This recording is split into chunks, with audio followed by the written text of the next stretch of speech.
Meanwhile, Facebook and Twitter recently staked out their territory on how they're going to handle political ads. Now, Google weighing in on this with the search giant, saying it will accept political ads, but this time it's going to police them and look at false claims, and only let advertisers target consumers based on broad categories like age and gender. And joining us right now to talk about that and so much more, I want to talk to Kara Swisher also about Apple, because she's been tweeting this morning about the awkward bromance between the president and Tim Cook. Of course, Kara is the co-founder and executive editor at Recode and a CNBC contributor. Good morning, Kara. Let's start on the Google front. Yeah. Are you satisfied, given I know your very strong views about the mistakes and missteps that I think you think that Facebook took in terms of how they approached advertising relative to the way Google is now going to do it?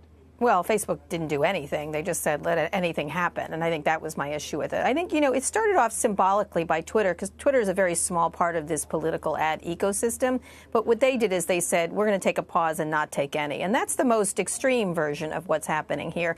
I think what's great is that all these companies, and including Facebook, by the way, they're reevaluating things, even if they've sort of stand firm initially on the idea of what they're going to do about political advertising.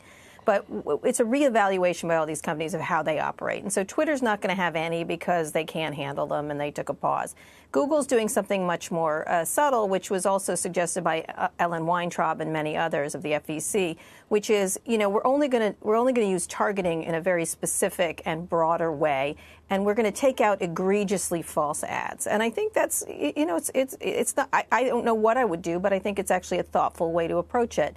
Now, Google has a different issues. They have search and they have YouTube, and YouTube is more like television. Search is more like direct ads or mailings, because people have to pull the search in.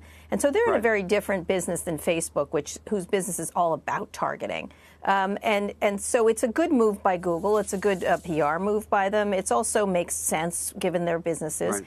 And it actually shows some responsibility of thinking about this. But here's the question. What's going to happen? And is there going to be headlines about hypocrisy when and if either an ad with some kind of false claim either gets through the system and or they block something, and then you have a politician come out and say that's actually not false, it's in the eye of the beholder, right? This is the sort of where the conundrum lies. Yeah, exactly. And I think, that happens on television. It happens in newspapers. This happens not infrequently other places. I think what they're trying to do is align themselves more with practices that other media have. I think that's what it's closer to, because their businesses are closer to that. I mean, you could say YouTube ads are like television ads. And, of course, things are going to slip through completely, and there's going to be problems. But I think the concept is this is a big company that actually has this is a big business. If you're going to really attack this problem, which it is a problem, you need to go to Facebook and Google. And so it's a question of whether it moves Facebook. I think that was my question. Do you think it forces the issue for Facebook? I mean, are we going to be hearing from Facebook, you think, in the next week, 2 weeks, 30 days with an updated plan that looks more like this?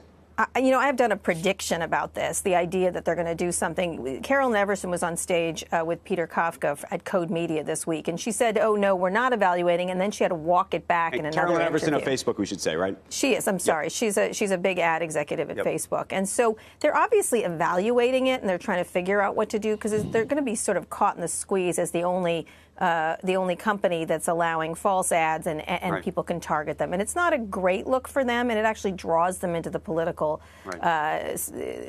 problems without any benefit whatsoever.